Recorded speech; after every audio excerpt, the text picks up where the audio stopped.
¿Qué tal? Muy buenos días, queridísimos asesores de asesores. Los saluda con el gusto de siempre su amigo el contador Gabriel Cordero desde la ciudad de Puebla para traerles su programa número 29 de 31 fracción cuarta. Así como lo escuchan, este es el programa número 29 de 31 fracción cuarta. Les agradezco muchísimo la confianza, el apoyo y pues más que nada sus comentarios, sus vistas, sus recomendaciones por ver este programa. Muchísimas gracias. Y pues más que nada también agradezco muchísimo a todo el equipo de Pacontador que hace posible la realización de cada uno de estos programas, de cada uno de estos 29 programas de 31 fracción cuarta. Muchísimas gracias a todo el equipo de Pacontador allá en Ciudad Camargo, Chihuahua. Pues muchísimas gracias y pues bueno, vamos ahora a comenzar a hablar del tan llevado y tan traído régimen simplificado de confianza, que es parte de la iniciativa de las reformas fiscales para este año 2022. Pero como ya es confianza en como ya es costumbre, perdón, en este programa, vamos a nuestros avisos parroquiales, que ahora únicamente tenemos un aviso parroquial, que es el anuncio de casa. Recuerden que este mes de septiembre tenemos nuestro seminario de estados financieros. Este se está llevando a cabo del 2 al 23 de septiembre por estos expositores, el maestro Enrique Corona, el maestro Carlos Lamadrid, y todavía está por confirmar el curso de esta semana. Si gustan contratar, aquí está el teléfono 222-398-2116 para que puedan contratar. Pues bueno, vamos a empezar a platicar acerca de lo que dice el SAT, que es un régimen muy sencillo, que hasta te vas a ahorrar el contador. Así lo expresó la maestra jefa del SAT, Raquel Buenrostro, que en aquella conferencia de prensa donde soltó por primera ocasión esta noticia de que venía este régimen de confianza, que a la mera hora se llama régimen simplificado de confianza, o se puede llamar más bien régimen simplificado de confianza. Y en aquella conferencia de prensa con la American Society of Mexico, que pues yo nunca había escuchado hablar de esta asociación, pero nuestra buen rostro, platicando ahí con algunas personas, cuando soltó la bomba y a partir de ahí todo mundo ha empezado a platicar acerca del famosísimo régimen de confianza.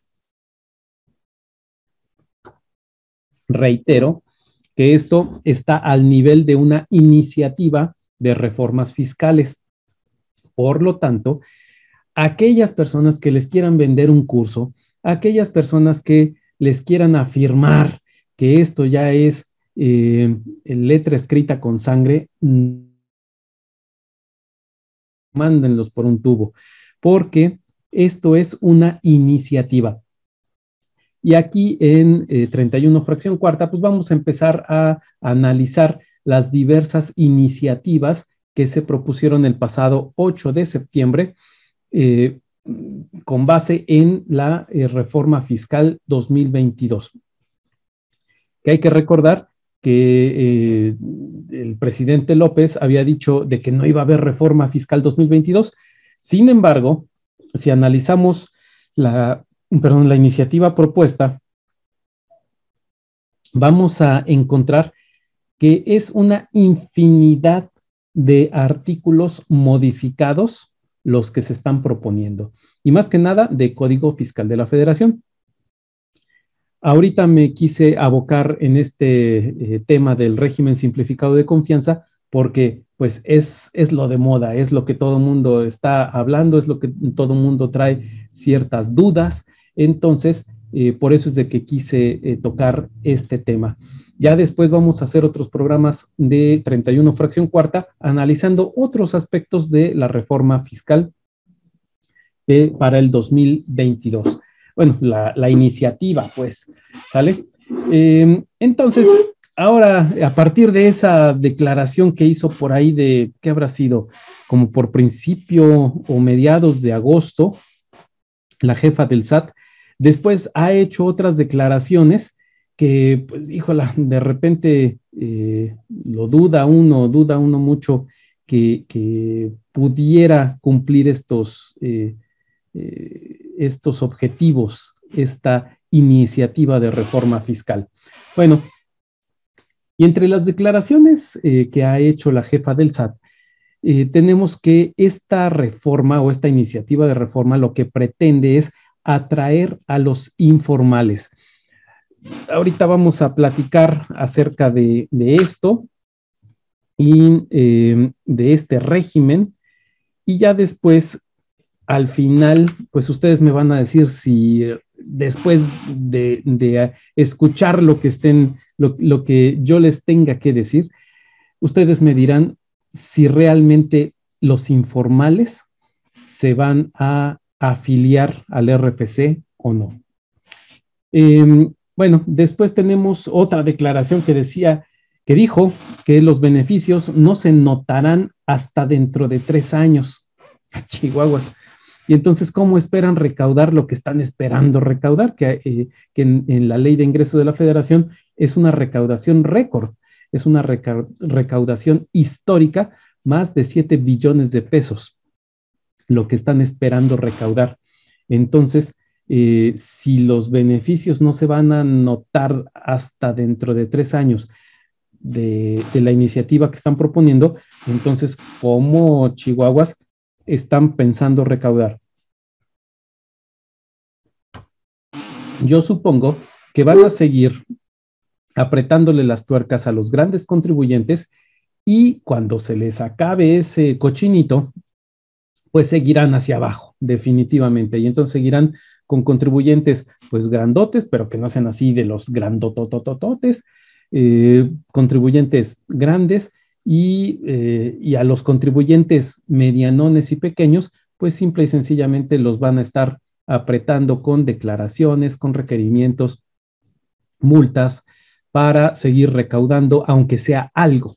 Es lo que yo estoy suponiendo, que a través de esto es como van a estar recaudando y cumpliendo con las metas mensuales y anuales de recaudación que se han propuesto o se están proponiendo para el año que entra. Y otra declaración que hasta la persona que le estaba entrevistando le decía, bueno, maestra, ¿y qué trae contra los contadores? Porque decía que los contribuyentes se van a poder ahorrar hasta el contador, que en lugar de pagarle los 200 pesos al contador, que se lo van a pagar al SAT, y con eso van a estar al 100% en sus obligaciones fiscales. Que bueno, ahorita vamos a ver si es cierto que se van a ahorrar al contador. Cabe aclarar también, recuerden, queridos colegas, que la contaduría pública pues no es nada más el mundo de los impuestos, ¿sale? Está el mundo de los costos, está el mundo de la contabilidad como tal, está el mundo de lo financiero, de lo laboral, en fin, el mundo de la contaduría pública es inmenso. No nos cerremos las puertas a únicamente estar calculando y presentando declaraciones de impuestos. Entonces, no tengamos miedo, vamos para adelante, y esta reforma no viene en contra de los contadores, al contrario, hay que seguirnos preparando, hay que seguir estudiando para que cuando el cliente que se quiera pasar a este régimen, si es que pasa, si es que se instaura este régimen simplificado de confianza, para que aquel cliente que quiera migrar a este nuevo régimen, pues bueno, nosotros podamos ponerle las cartas sobre la mesa y decir, bueno, pues nada más Cuando tengas alguna duda, pues mis servicios te van a costar, así como te estaban costando hasta ahorita, si no es que más. Entonces no nos cerremos las puertas y vamos para adelante, ¿sale? Entonces vamos a empezar a ver. Bueno, y entonces acá con relación a esto, con relación a este régimen, si es que pues se supone que va a ser un régimen muy sencillo con base en los ingresos cobrados, pues bueno, entonces el contribuyente debería de entender claramente esta tablita que tienen ustedes ahorita en pantalla. Y esto es, ¿en qué momento hay que expedir un CFDI con método de pago PUE y con método de pago PPD? Y en determinado momento que se expida con base en uno u otro, y una vez que se expidió el PPD y ya cobró el cliente, el contribuyente, esta factura, bueno, pues entonces va a tener que expedir su comprobante recepción de pagos. Entonces, la persona que en determinado momento, si llegara a pasar si se llegara a instaurar este régimen simplificado de confianza, bueno, pues entonces tenemos que el contribuyente debe de entender perfectamente cuándo, en qué momento tiene que expedir su CFDI como PUE y su CFDI como PPD. Y por lo tanto debe de entender la mecánica de expedir sus comprobantes recepción de pagos. ¿Vamos a quedarnos sin trabajo? Lo dudo mucho porque los contadores somos muy, muy necesarios, siempre lo hemos sido, y acá la situación es de que muchos contribuyentes prefieren dedicarse a la operación de su negocio y dejar la administración en manos de alguien que sepa de administrar el negocio. Y ellos están enfocados en la operación, en la venta, en atender a los clientes, en atender a los trabajadores, etcétera. Entonces, este rubro de la administración normalmente lo dejan ya sea al contador, a un administrador. Entonces, no nos espantemos, ¿sale? Eh, también hay muchísimos contribuyentes que le tienen mucho miedo a la computadora, primero que nada, y segundo, a entrar a una página del SAT para presentar una declaración, ¿sale? Entonces, no tengamos miedo, eh, seguiremos con trabajo, seguiremos con mucho trabajo, si es que esto pasa, y si no pasa, también seguiremos con muchísimo trabajo, ¿sale? Perfecto. Pues bueno, este régimen simplificado de confianza, dice aquí la lámina que tenemos, abarca de los artículos 113E al 113J. Es decir, son 6 artículos. Y este régimen simplificado de confianza se supone que va a sustituir al RIF. Es decir, el RIF se va a echar a la basura, ¿sale? Entonces, todos los contribuyentes del RIF ya los vamos a echar a la basura y va a llegar el SAT y después los va a rescatar de la basura y los va a poner en el régimen simplificado de confianza.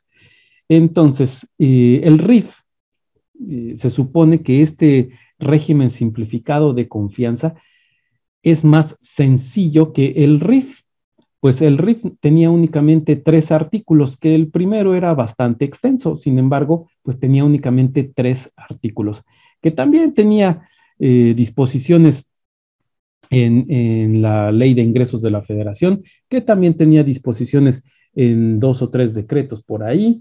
En fin, el RIF, así como el RECICON, régimen simplificado de confianza, vamos a llamarle así, el RIF también se supone que iba a ser algo muy, muy sencillo y a la mera hora, pues terminó siendo algo bastante complicado que hasta su minisitio tenía, ¿sale? Entonces, ¿va a poder el contribuyente solito? Eh, Puede que sí, sin embargo, va a necesitar asesoría, forzosamente va a necesitar asesoría.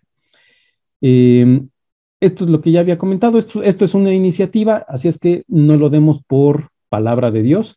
Esto es simple y sencillamente un primer paso que está dando el SAT, la Secretaría de Hacienda, para explorar lo que viene siendo un posible camino hacia el 2022 para supuestamente recaudar más. ¿Recuerdan, por ejemplo, el impuesto a las vendedoras por catálogo que se propuso hace un año, 2 años, no, hace como 2 años, ¿no? Pues era lo mismo, estaba en una iniciativa y a la mera hora no pasó, ¿sale? Entonces, no nos espantemos, puede ser de que esto pase, pero con bastantes cambios. Todavía tienen mucho tiempo los diputados eh, para discutirlo y aprobarlo. Ahorita recordemos que estamos ante una nueva Cámara de Diputados, entonces apenas están llegando y sentándose en su silla, en su curul, entonces apenas están conformando ahí lo que viene siendo las comisiones, etcétera, ¿no? Entonces, no comamos ansia.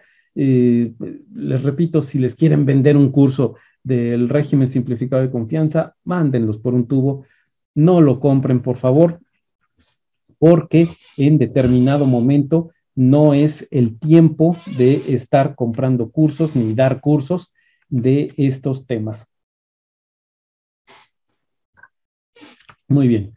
Entonces, quienes opten por el famosísimo RESICON, régimen simplificado de confianza, deberán aplicar a más tardar en los 6 meses siguientes los acreditamientos, las deducciones y solicitar en devolución todos los saldos a favor que pudieran tener.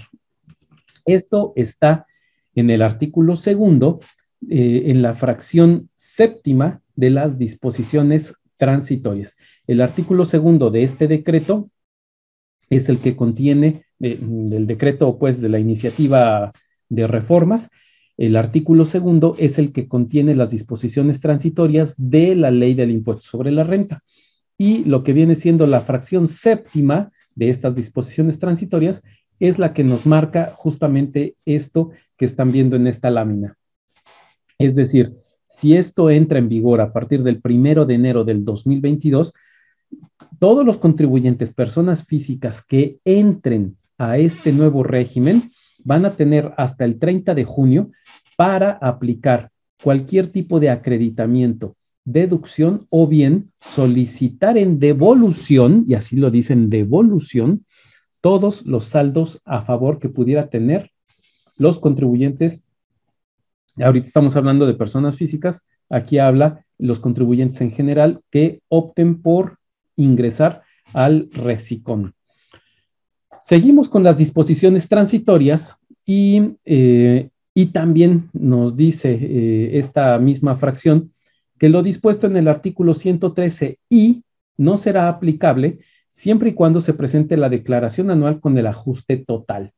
¿A qué se refiere el artículo 113I de la ley del impuesto sobre la renta? Ahorita lo vamos a ver más adelante, pero se refiere más que nada a lo que viene siendo que si no presentas 2 o 3 declaraciones, tres declaraciones mensuales consecutivas, entonces vas a salir de este RESICON, de este régimen de simplificado de confianza. Entonces, no, lo que está diciendo este artículo transitorio es, bueno, en este año de 2022 te damos chance, si es que se te pasa las 3 declaraciones de presentarlas, bueno, te damos chance y no te preocupes con que me presentes la anual, que ahorita vamos a ver que pues no es propiamente una declaración anual, es como un ajuste anual, pero pues se le está llamando declaración anual, ok, vamos a llamarle declaración anual. Si me presentas la declaración anual, entonces no hay ningún problema. No vas a salir del régimen simplificado de confianza. Y acá viene una situación bien interesante. Y es con relación a aquellos contribuyentes que estén en el RIF y que ya estuvieran en el RIF hasta antes, ¿sí? Antes del 31 de agosto del 2021, que ya estuvieran tributando en ese régimen, en el régimen de incorporación fiscal.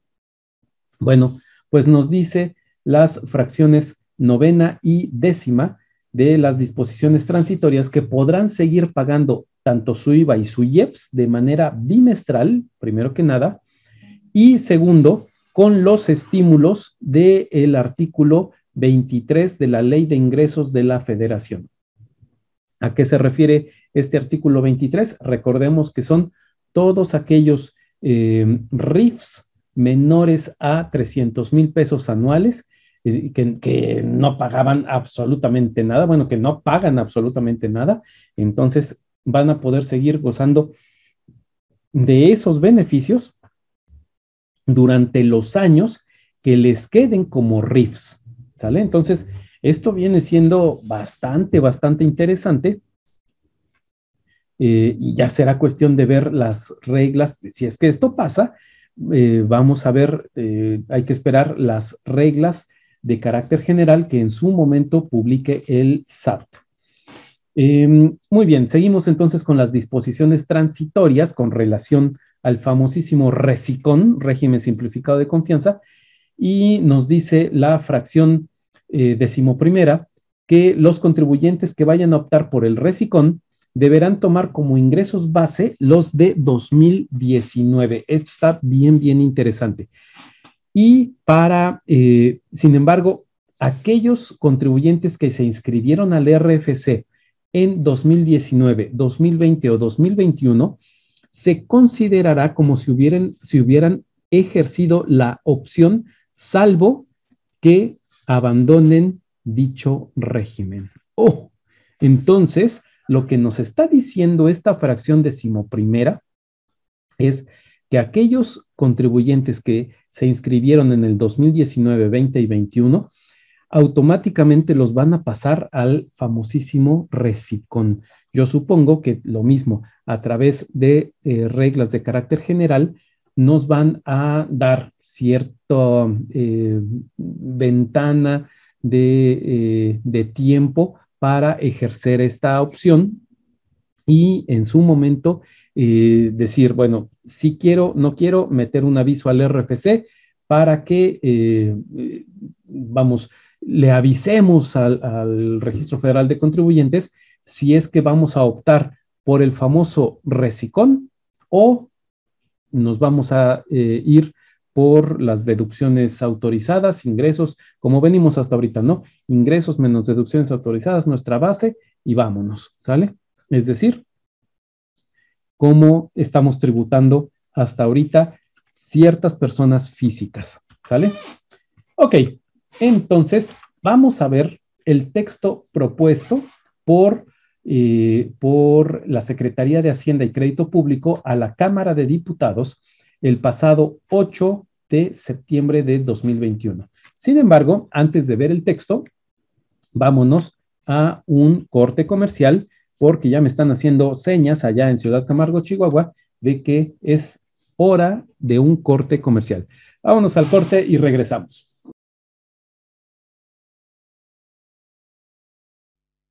¿Qué es la NIF B2? Para elaborar un adecuado estado de flujos de efectivo, es de vital importancia que los registros contables estén debidamente clasificados y presentados conforme a las normas de información financiera. Aprende a elaborarlo correctamente en el curso NIF B2, Estado de Flujos de Efectivo, el día viernes 17 de septiembre a las 4 p.m. hora Ciudad de México, impartido por el maestro Germán López. Recuerda que tenemos varias promociones para ti. Prepárate con los expertos. Contrata PaContador. Visita nuestras redes sociales y nuestro sitio web pacontador.com.mx. ¡Contrata ya!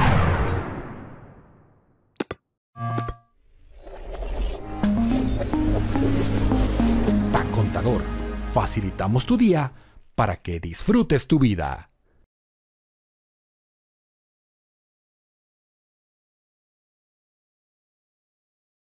Pues muy bien, queridos amigos, estamos de regreso aquí en su programa 31 fracción cuarta, que estamos hablando del régimen simplificado de confianza. Y pues nos quedamos en que vamos a ver el texto propuesto por la Secretaría de Hacienda y Crédito Público a la Cámara de Diputados con relación al régimen simplificado de confianza, que como ya les comenté, son 6 artículos que se está proponiendo, eh, adicionar a la ley del impuesto sobre la renta. Son los artículos 113E al 113J. Y como pueden ver aquí en su pantalla, la sección segunda de lo que viene siendo la sección segunda que correspondía al régimen de incorporación fiscal se está derogando, es decir, los artículos 111, 112 y 113 por completo se eliminan. Recordemos que la sección tercera es todo el régimen de plataformas que inició en el año de 2020 y entonces ahorita ya estamos inaugurando una sección cuarta del régimen simplificado de confianza. Bueno, y entonces encontramos varias palabritas muy poderosas en donde podemos ir analizando detenidamente y como dice mi compadre Jack el Destripador, vamos por partes.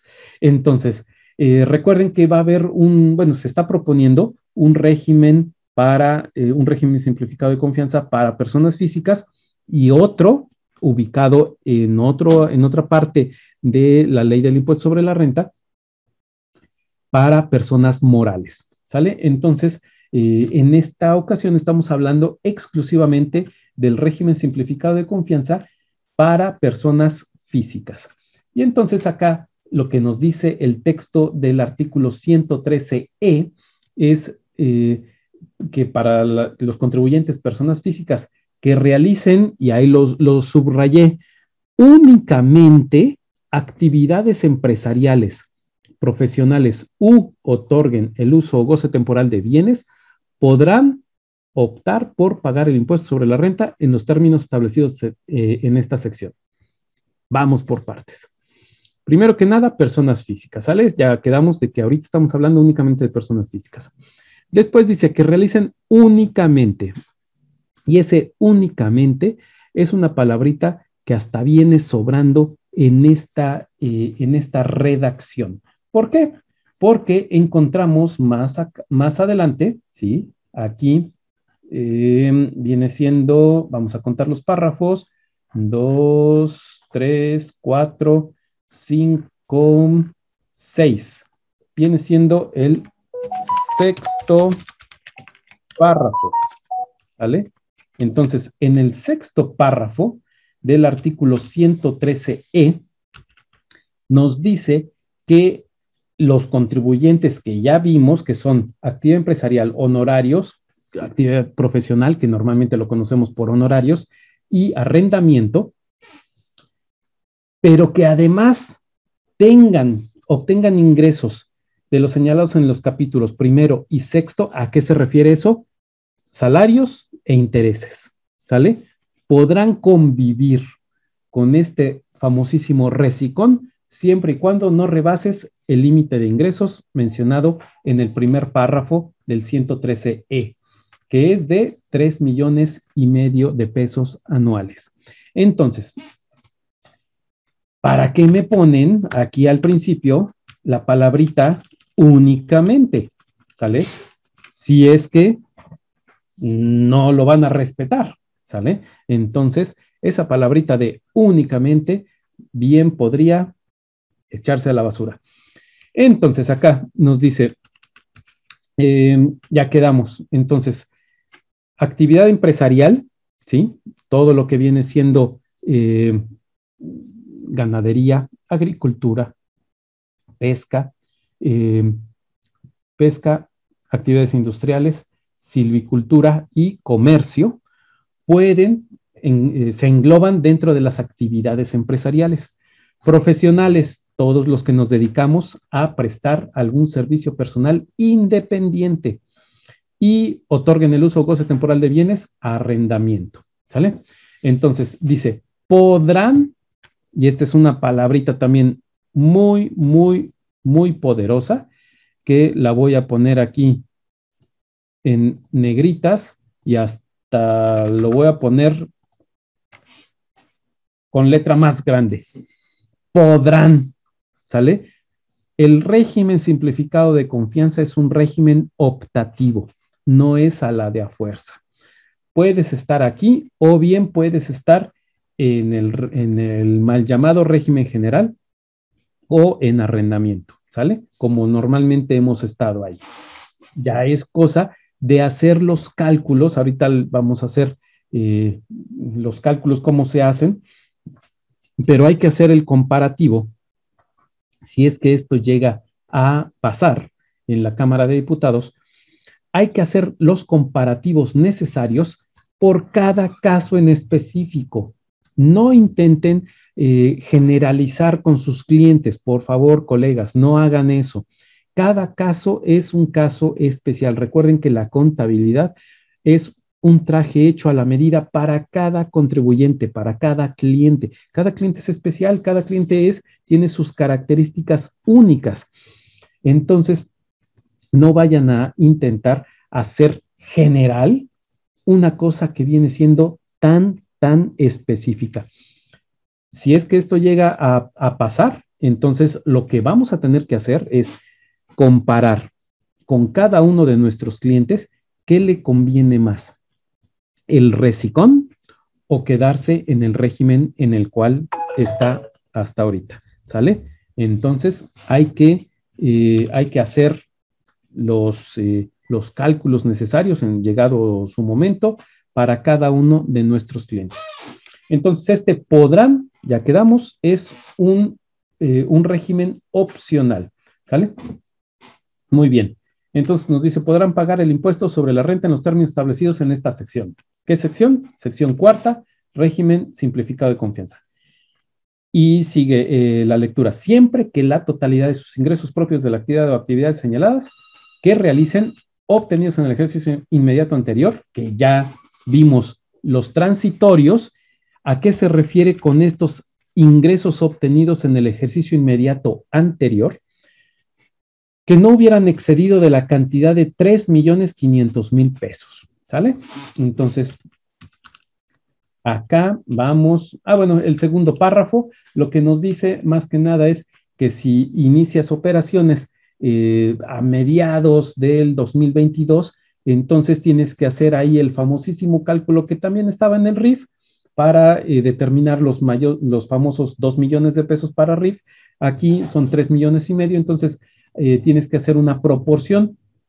Si te estás dando de alta el 1 de mayo, bueno, el 15 de mayo de 2022 en este régimen, bueno, pues entonces tienes que hacer una proporción de los ingresos estimados, que no van a ser los 3,5 millones a partir del 15 de mayo, sino hay que hacer una proporción de lo que viene siendo los 3,5 millones por todo el año, cuánto corresponde del 15 de mayo a el 31 de diciembre del 2022. Es lo mismo que teníamos en RIF, ¿sale?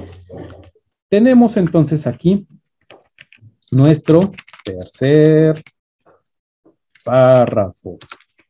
Y entonces en el tercer párrafo del artículo 113E, nos dice, ¿sale? Nos dice, para los efectos de los párrafos anteriores, en caso de que los ingresos a que se refiere este artículo excedan 3,500,000, en cualquier momento del año de tributación o se incumpla con alguna de las obligaciones, acá está preciosísimo. Vamos a poner esto aquí. O se incumpla con alguna de las obligaciones o se actualice lo previsto en el 113 y de la misma ley relativo no le será aplicable a los contribuyentes las disposiciones de esta sección. Sale. Entonces, todo esto que voy a poner aquí con azul, Ahorita les voy a explicar por qué. Dice, no les serán aplicables a los contribuyentes las disposiciones de esta sección debiendo pagar el impuesto respectivo de conformidad con las disposiciones del título cuarto, capítulo segundo, sección primera o capítulo tercero de esta ley, según corresponda a partir del mes siguiente, ¿sale? A partir del mes siguiente a la fecha en que tales ingresos excedan la referida cantidad. Entonces, ¿cuál es mi comentario aquí del tercer párrafo? Te está castigando ciertas conductas arriba en donde dice, si es que excedes de 3.500.000 o se incumpla alguna de las obligaciones a que se refiere el 113G o el 113I, ¿sí? Vas a pasar al régimen general o bien a arrendamiento, al capítulo de arrendamiento, a partir del mes siguiente, pero del mes siguiente ¿de qué? En que los ingresos, en que hayas excedido los ingresos, ¿sale? Entonces, realmente no hay una condicionante, no hay una situación que me diga en qué momento voy a pasar del recicón al régimen general o al arrendamiento, si es que incumplo con las obligaciones referidas en el 113G o en el 113I. No sé si me expliqué. Únicamente lo que está subrayado en amarillo me dice el momento en el que voy a pasar, voy a abandonar el recicón, el momento que es al mes siguiente en que se excedan los ingresos. Pero ¿qué pasa si yo no he excedido los ingresos, pero se me olvidó presentar las declaraciones? Entonces, o sea, no hay una situación que me diga en qué momento tengo que salir del recicón para irme al régimen general o al régimen de arrendamiento. ¿Cómo la ven? Lagunas que nos encanta analizar en estos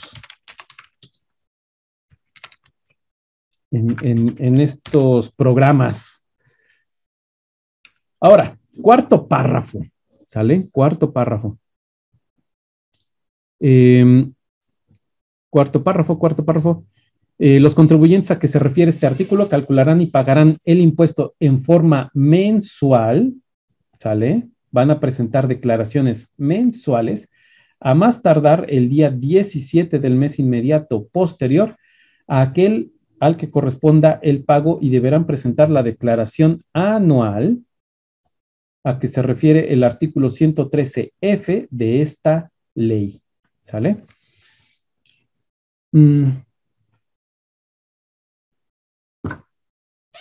Entonces, como podemos ver, no se refiere a la declaración anual que estamos acostumbrados, que viene en el artículo, ¿qué viene siendo? 151, 152 de la Ley del Impuesto sobre la Renta, sino que esta declaración anual está establecida en esta misma sección, en el artículo 113F, ¿sale?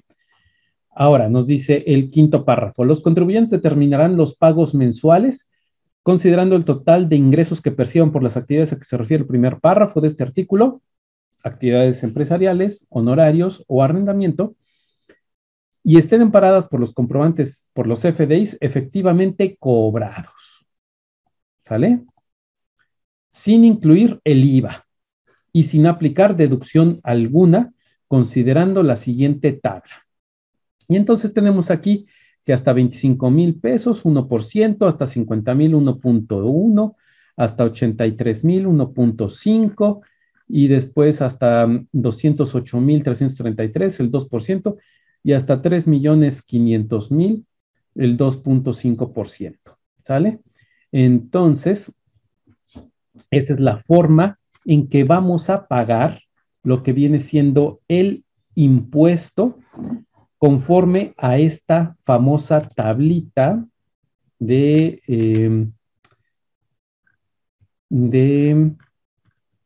un impuesto le llaman ellos, le llama el SAT de una tasa efectiva de impuesto sobre la renta. En aquella entrevista que le hicieron a la maestra Raquel Buenrostro, en la semana pasada, por parte de la revista Expansión, decían justamente que, decía la maestra, bueno, es que como los contribuyentes, este tipo de contribuyentes, terminan pagando tasas efectivas entre el 1 y el 2.5%, entonces les queremos simplificar el trabajo. Y lo que queremos ahora es de que ya prácticamente sin deducción alguna, sin que se tengan que preocupar por sus deducciones, entonces pues directamente paguen su impuesto entre el 1 y el 2.5%. Ok. Sencillo, parece ser que sí. Sigamos analizándolo. Sin embargo, como les repito, hay contribuyentes que no saben ni prender la computadora y mucho menos se van a meter al tema de presentar una declaración. Entonces, van a seguir necesitando asesoría. ¿Sale? Ok. El sexto párrafo, entonces, ok, el sexto párrafo ya lo vimos, que es que me sobra la palabra únicamente en el primer párrafo. ¿Sale? Obviamente, estos capítulos, estos ingresos de salarios y de intereses, sumados a los ingresos del primer párrafo, que vienen siendo actividad empresarial, honorarios y arrendamiento, no podrán exceder en su conjunto de 3,5 millones. ¿Sale? A ver, séptimo párrafo. Cuando los contribuyentes dejen de tributar conforme a esta sección por el incumplimiento de sus obligaciones fiscales, en ningún caso podrán volver a tributar en los términos de la misma, ¿sale? Entonces dice, por el incumplimiento de sus obligaciones fiscales. Después dice, tratándose de aquellos contribuyentes que hayan excedido el monto de 3,500,000 pesos, a que se refiere el primer párrafo, podrán volver a tributar conforme a esta sección siempre que los ingresos obtenidos en el ejercicio inmediato anterior a aquel de que se trate no excedan de 3,500,000 y que hayan estado al corriente en el cumplimiento de sus obligaciones fiscales. Entonces, si sales del régimen por el incumplimiento de tus obligaciones, no puedes volver al famosísimo recicón. Pero si saliste porque excediste de los ingresos, entonces ya una vez que no excedas en todo un ejercicio fiscal, sí puedes regresar a este régimen de pago directo conforme a la tablita. Octavo párrafo, vamos aquí. Octavo párrafo. Y el octavo párrafo, lo que nos cuenta, nos dice, no podrán aplicar lo previsto en esta sección las personas físicas a que se refiere el primer párrafo de este artículo en los siguientes supuestos. Y nos recetan prácticamente lo mismo que con los RIF, aunque aquí en la fracción primera, para hacer que sean socios o accionistas de persona moral, y lo dejan completamente abierto a cualquier persona moral, tal como estaba el RIF en 2014, en enero del 2014. Recuerden que ya después le metieron mano ahí al 111 de la ley del impuesto sobre la renta, para que en determinado momento dijeron, bueno, nos pasamos de lanza. Si eres socio de alguna persona moral no contribuyente, es decir, una persona moral que no lleve un fin de lucro, entonces sí puedes ser RIF. Aquí no. Aquí lo que están poniendo en la fracción primera es, seas socio de la persona moral que sea, no vas a poder estar en el famosísimo RECICON. ¿Sale? La fracción segunda, si eres residente en el extranjero, que tengas uno o varios establecimientos permanentes en el país, tampoco puede estar aquí en el RECICON. Si percibes ingresos sujetos a regímenes fiscales preferentes, a los famosísimos REFIPRES, tampoco puedes estar aquí en el RECICON. Perciban los ingresos a que se refieren las fracciones 3, 4, 5 y 6 del artículo 94 de esta ley. ¿A qué se refiere esto? Vamos a ponerlo aquí entre paréntesis. Así como lo leen, asimilados a salarios. ¿Sale? Si tú estás percibiendo ingresos asimilados a salarios, nanain, como decía aquel, el inquilino de Palacio, lo que dice mi dedito, no puedes, ¿sale? Ahora, el 113F es el que veíamos que nos habla de la declaración anual. Y la declaración anual, que como yo les comentaba, no es propiamente una declaración anual, sino es como un ajuste anual de todo el impuesto que se generó en el año. Entonces, aquí nos dice que los contribuyentes de esta sección van a presentar su declaración anual en el mes de abril, igual que que todos los demás, las demás personas físicas, al que correspondan, considerando el total de los ingresos que perciban por las actividades a que se refiere el párrafo anterior y estén amparados por comprobantes fiscales digitales, por CFDIs, efectivamente cobrados, ¿sale? Se repite el texto prácticamente, sin incluir el IVA y sin aplicar deducción alguna conforme a la siguiente tabla. Y aquí pues ya nos trae ciertos montos de manera anual y los mismos porcentajes del artículo anterior. Y después nos dice, los contribuyentes podrán disminuir a la cantidad que resulte el impuesto sobre la renta pagado en las declaraciones mensuales a que se refiere el artículo 113E de esta ley y en su caso, el que les retuvieron conforme al 113J. Entonces, aquí podemos aplicar los pagos que se hicieron de forma mensual, ¿sale? Es decir, serán pagos provisionales. Se considera que se actualiza el supuesto previsto en el artículo 109, fracción primera del Código Fiscal de la Federación, cuando los contribuyentes cancelen los comprobantes fiscales digitales por Internet, aun y cuando los receptores hayan dado efectos fiscales a los mismos. 109 del Código Fiscal de la Federación. Vamos a ver lo que nos habla el 109, fracción primera del Código Fiscal de la Federación. Vamos aquí a artículo 109, que creo que es defraudación. Nos dice, será sancionado con las mismas penas del delito de defraudación fiscal quien consigne en las declaraciones que presente para los efectos fiscales deducciones falsas o ingresos acumulables menores a los realmente obtenidos o valor de actos o actividades menores a los realmente obtenidos o realizados o determinados conforme a las leyes. Entonces, esto es delito de defraudación fiscal, así como lo escuchan.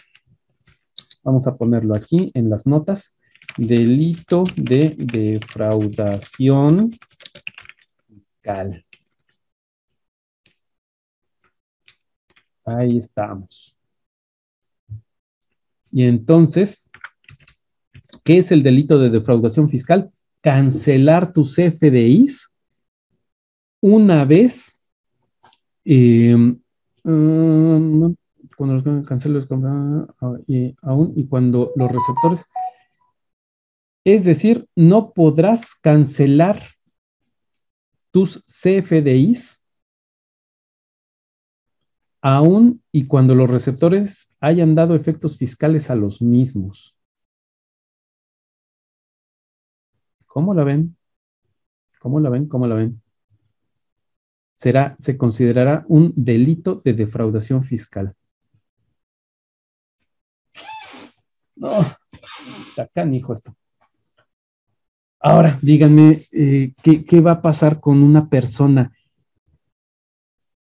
Una persona que le vendieron la idea de que esto era muy, muy sencillo, se equivocó en la expedición de sus FDIs, los quiere cancelar y cancela varios porque se equivocó en X o Y situación, y el cliente le dice, oye, me los estás expidiendo mal, ¿no? Entonces necesito que me los canceles. Eh, los cancela y de repente, pues en una cantidad importante, y de repente llega el SAT y le dice, oye, tú estás cometiendo el delito de defraudación fiscal. ¿A quién va a acudir? ¿Mm? Le va a salir más caro el caldo que las albóndigas a esa persona. Los contribuyentes sujetos al régimen previsto en esta sección tendrán las obligaciones siguientes. Y entonces acá tenemos ciertas obligaciones que tienen los contribuyentes del famosísimo RECICOM. Solicitar su inscripción al RFC, contar con su firma electrónica avanzada y con su buzón tributario activo, contar con comprobantes fiscales digitales por Internet por la totalidad de sus ingresos efectivamente cobrados, obtener y conservar comprobantes de CFDIs que amparen sus gastos e inversiones. Es una obligación. ¿Cómo la ven? Y es la primera ocasión que me lo mencionan. Más adelante viene otra mención a esta situación, que la siguiente es más interesante. Aquí me dice, ok, tú tienes la obligación de obtener y conservar tus CFDIs de gastos y de inversiones. ¿Para qué? Pues nada más para tenerlos ahí. Bueno, más adelante vamos a ver que sí tienen cierta utilidad para lo que es la PTU, pero hasta acá, pues es nada más como de adorno. Imagínate, si no tienes trabajadores, entonces estos CFDIs de gastos y de inversiones, pues son como el ombligo, realmente, o sea, no te sirven absolutamente de nada. Otra obligación es expedir y entregar a tus clientes los CFDIs por las operaciones que realices con ellos, con tus clientes. Y después nos dice el 113 que estamos G de gato. En el supuesto de que los adquirentes de los bienes, de los servicios o del uso o gozo temporal de bienes no soliciten el CFDI, los contribuyentes deberán expedir un comprobante global por las operaciones realizadas con el público en general, conforme a las reglas de carácter general que para tal efecto emita el SAT, mismo que solo podrá ser cancelado en el mes en que se emitió. Ándale, entonces no vas a poder cancelar tampoco el de público en general. Una vez que lo hiciste, ya lo hiciste y punto, ¿sale? Recuerden que con el RIF teníamos incluso ciertos días después de terminado el mes para expedir el CFDI de público en general. En este caso, no. Tratándose de las erogaciones por conceptos de salarios, los contribuyentes deberán efectuar las retenciones en los términos capítulo primero, conforme a las disposiciones previstas en la misma y en su reglamento, y efectuar mensualmente los días 17 del mes inmediato posterior, el entero por concepto del ISR de sus trabajadores. ¿Sale?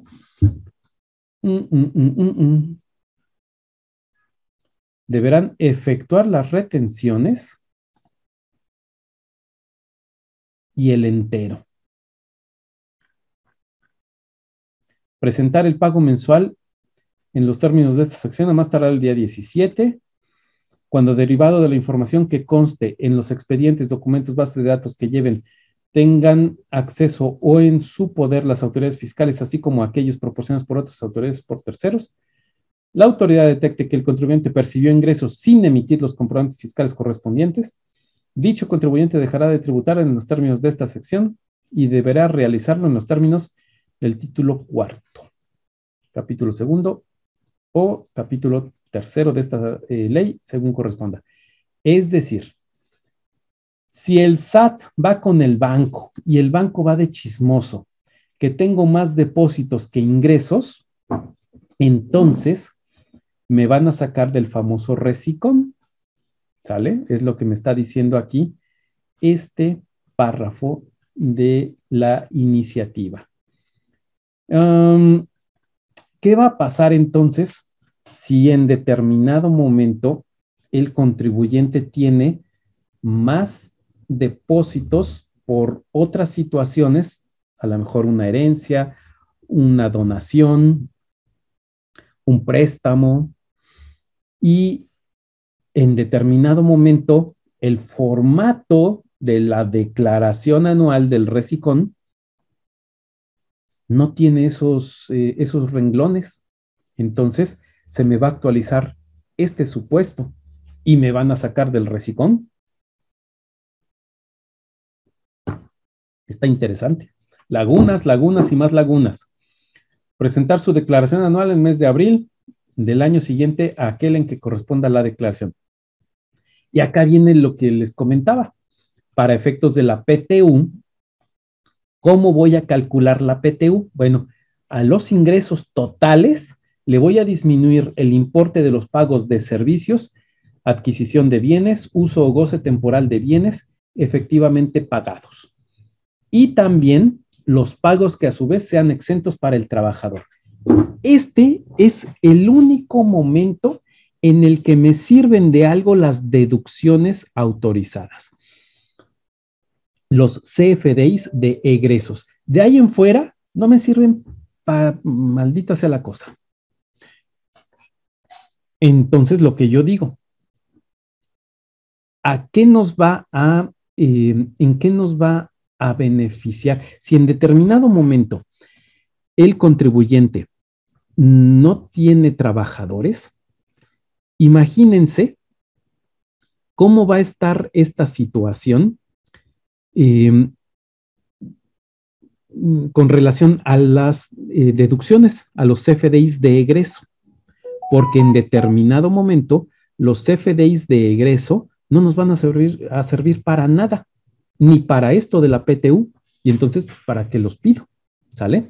Bueno, ya me extendí en este momento. Vamos a un segundo corte comercial y regresamos.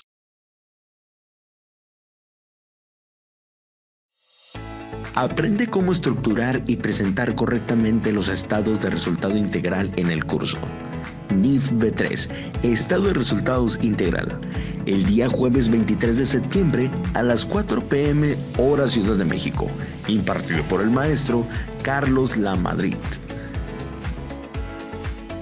Recuerda que tenemos varias promociones para ti. Prepárate con los expertos. Contrata Pacontador. Visita nuestras redes sociales y nuestro sitio web pacontador.com.mx. ¡Contrata ya!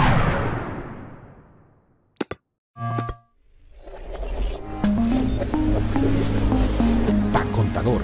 Facilitamos tu día para que disfrutes tu vida.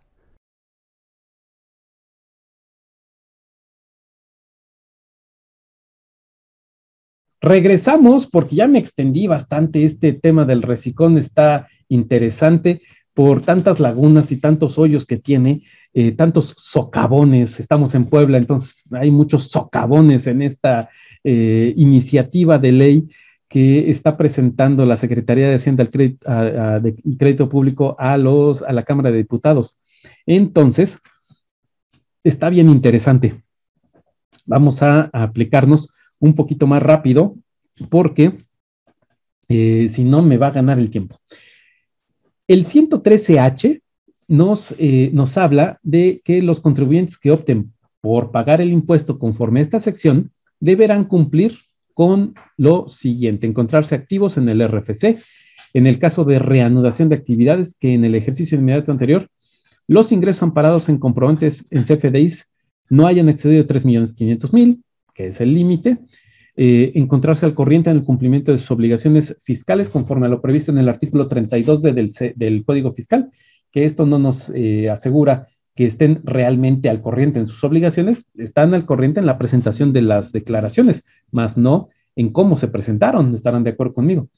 No encontrarse en el listado de contribuyentes publicados por el SAT del 69B, es decir, las listas negras del SAT. El artículo 113I es el que nos habla justamente de los casos en los que pueden salir, más no nos dice en el artículo que ya vimos, no nos dice en qué momento voy a salir, pero aquí nos dice, los contribuyentes que omitan 3 o más pagos mensuales en un año de calendario consecutivos o no, o bien presentar su declaración anual, dejarán de tributar conforme a esta sección y deberán realizarlo en los términos del régimen general o de arrendamiento según corresponda. Entonces, que omitan 3 o más pagos mensuales o bien presentar su declaración anual. ¿Sale? En el caso de que transcurrido un ejercicio fiscal sin que el contribuyente emita comprobantes fiscales y este no haya presentado pago mensual alguno, así como tampoco la declaración anual, la autoridad fiscal podrá suspenderlo en el RFC respecto de las actividades a que se refiere el artículo 113, es decir, el RECICON, sin perjuicio del ejercicio de facultades de comprobación que lleve a cabo la autoridad, obviamente, así como de la imposición de sanciones. Los contribuyentes que tributen en esta sección no podrán aplicar conjuntamente otros tratamientos fiscales que otorguen beneficios o estímulos, así como que nos dicen, bueno, lo que te estoy otorgando aquí es más que suficiente, no me pidas más beneficios o estímulos. Y el último artículo, el 113J, nos dice que nos habla justamente de la retención.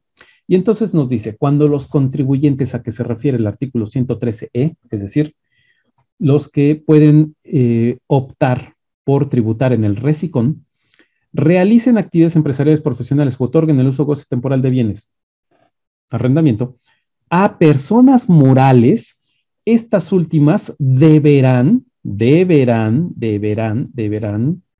retener como pago mensual el monto que resulte de aplicar la tasa del 1.25 sobre el monto de los pagos que les efectúen, sin considerar el IVA, obviamente, debiendo proporcionar a los contribuyentes el CFDI en el que conste el monto del impuesto retenido, el cual deberá enterarse por dicha persona moral a más tardar el 17 del mes inmediato posterior a aquel en que corresponda el pago.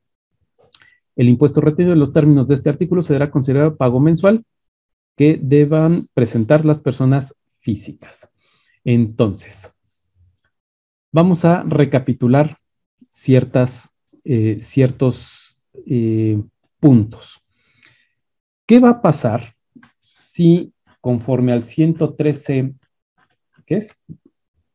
F, 113F, no, 113E, 113E, vamos a suponer que yo tuve ingresos hasta de 25,000 pesos y los otorgué justamente a una persona moral, ¿sale? Entonces, vamos a suponer que yo soy un profesor universitario y entonces doy mis cátedras a una universidad en donde absolutamente todo me lo retiene. Yo entré aquí al famoso RECICON, no estoy optando porque me asimilen a salarios, sino que le digo, yo estoy en el RECICON, acá quiero. Bueno, pues entonces lo que te voy a tener que hacer, me dice la universidad, es retenerte el 1.25. Es decir, me va a retener más que la tasa que me correspondería pagar. ¿Y qué me va a pasar? Entonces voy a tener un saldo a favor de ISR por ese mes. ¿Qué me va a pasar? Voy a solicitar, lo voy a poder compensar. Será cuestión de ver las reglas que emita en su momento el SAT. Pero vamos a suponer que no se pueda compensar, entonces voy a tener que solicitar devolución. Y en el artículo 22C del Código Fiscal de la Federación, para esta iniciativa, están proponiendo también una modificación a ese artículo en donde me dice que absolutamente todas las devoluciones de impuestos, todas, deben de ir con formato electrónico de devolución, con FED. Imagínense, van a necesitar o no un contador estos contribuyentes. ¿Cómo la ven? Y otro comentario que quiero hacerles al respecto de esto es lo que platicábamos al principio del programa, los informales. Después de que ya platicamos de todo esto, ¿ustedes creen que este es un régimen que invite a los informales a sumarse a las filas de contribuyentes activos en la autodenominada 4T? ¿Cómo la ven? ¿Ustedes creen que realmente esta sea una reforma que invite a que los informales se vuelvan formales? Y otra situación que ahorita que estábamos leyendo con relación a las obligaciones de los contribuyentes.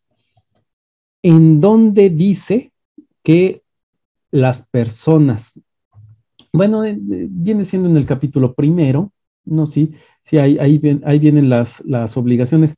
Lo que les iba a comentar es, ¿en dónde dice que estos contribuyentes que pagan salarios tengan que timbrar la nómina? No, pero sí, esto viene en el capítulo primero, en las obligaciones de quien hacen los pagos. No, ahí sí, me acabo de mear afuera de la basinica, perdón. Pero bueno, entonces, pues bueno, esto es un pequeño análisis, que ya me pasé del tiempo, es un pequeño análisis del famosísimo Recicón. Queda muchísima tela de dónde cortar, muchísima materia que analizar con relación al famosísimo Recicón y también con relación a todos los demás artículos que están proponiendo modificarse en lo demás, porque la reforma del 2022, la iniciativa, no solamente es Recicón, es muchísimo más material, ¿sale? Hay más material afuera que esto, ¿no? Entonces, hay que seguirlo analizando, lo vamos a seguir analizando, nos van a dar muchísimos programas para seguir analizando todas y cada una de las iniciativas que están proponiendo la Secretaría de Hacienda, que está proponiendo la Secretaría de Hacienda a la Cámara de Diputados. Bueno, pues esto es todo por mi parte.